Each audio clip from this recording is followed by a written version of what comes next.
स्वर्ग और नर्क की कहानियाँ। एक पुजारी ने जीवन भर हरि भजन कीर्तन किया था। उनके आश्रम के सामने एक तालाब था। जब उनका अंत समय आया तो उन्होंने देखा कि एक बगुला मछली पकड़ रहा था। उन्होंने बगुले को उड़ा दिया। इधर उनका शरीर छूटा तो नरक जाना पड़ा। उनके चेले को स्वप्न में दिखाई दिया कि वे कह रहे हैं, बेटा, हमने जीवन भर कोई पाप नहीं किया, केवल एक बगुले को उड़ा देने मात्र से नरक मिला है मुझे, लेकिन तुम सावधान रहना। जब इस शिष्य का भी शरीर छूटने का समय आया तो वही दृश्य पुनः आया। बगुला मछली पकड़ रहा था।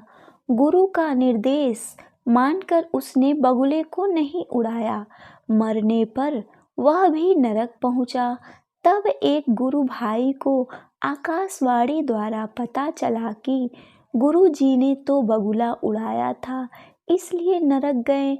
हमने नहीं उड़ाया, इसलिए नरक प्राप्त हुआ है, पर तुम बच के रहना। जब इन गुरु भाई की मरने की घड़ी आई तो संयोगवश पुनः बगुला मछली मारता दिखाई दिया। गुरु भाई ने भगवान को प्रणाम करते हुए प्रार्थना की, भगवान, आप मछली में हो और आप बगुले में हो।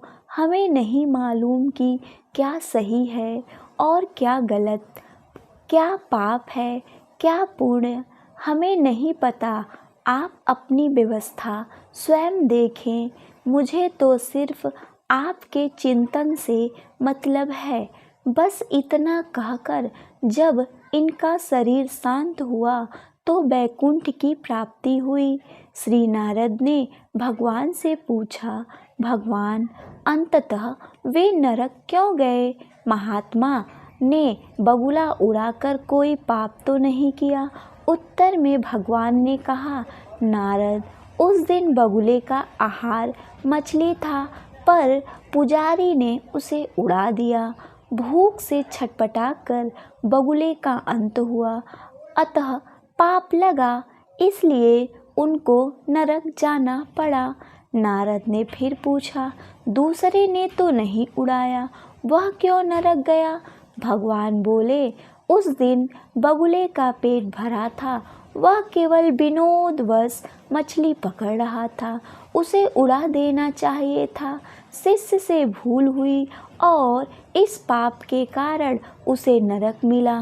नारद जी ने पूछा, और तीसरा?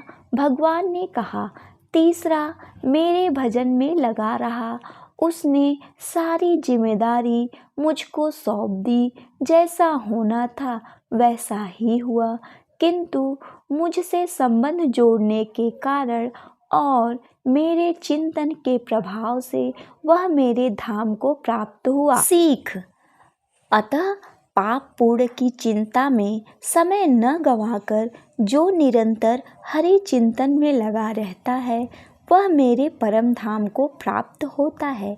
जितना समय हमारा मन भगवान के नाम, रूप, लीला, गुण और धाम में रहता है, केवल उतना समय ही हम पाप से मुक्त रहते हैं। इसलिए सदैव हरि नाम लेते रहें, हरि चर्चा करते रहें।